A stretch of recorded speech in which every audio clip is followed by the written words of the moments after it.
I like to buy done cars because you take a beating, but you know what? When you find the right car and you have to do the car, that's just what you got to do. This car, I bought it. It was a nice car, but it wasn't quite correct. It had the wrong air cleaner. It didn't have all the pieces. Okay. You know, it's like, okay, let's freshen it up a little bit. And I went into a little bit. It's like, you know what? Let's just make this what it's supposed to be and fix it up. And we did, and I've been driving it since and having a blast with it. So, you know, typically I'll bring it out to the show and you know, drive it over to my daughter's, you know, overnight. I didn't with this show, only because I had two others I had to drive. I just drove the gold one and I drove the Bullseye. Right. And so I put 100 miles on each of those the last couple nights. And you know, they're cars. It needs to be driven. I'm not a big Trailer Queen fan. Yeah. I have a couple that I admittedly have to have as Trailer Queens, but it's only a couple. I drive pretty much everything I've got. And, Well, I can always fix it again. Okay, you know? well that's and that's a valid view. I think, you know, the people look at a car like this and go, oh, how could you possibly, you know, drive something that's so nice, and that's part of the reason why you got the award, is because, hey, we're driving something that's nice, you know. Yeah. If I wanted to collect paperweights, I'd have a paperweight collection. It's a car. It needs to be driven.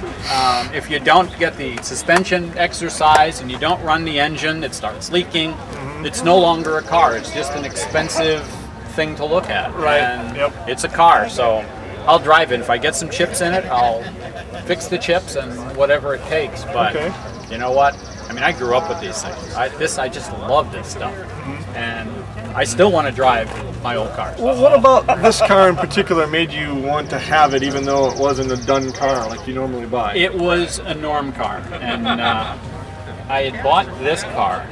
So I had the 68 GSS, and I decided, you know, I've never heard of anybody who's got all three GSSs. And that was the second one I found. I found it at the Mopar Nationals, and saw it, and it's like, is that a real car? And did some checking. Yeah, it was. And I eventually got the 72 Supercharged. Okay. But I was on a specific quest. I kind of like little mini collections, and having all the normal GSSs just kind of fit it. I've always liked A-bodies. Yeah. It was just kind of a neat thing. Well, tremendous. The reason why we invented the Excellence Award was not only to reward pretty cars or very correct ones. There's a lot that do that. It was also excellence and enthusiasm.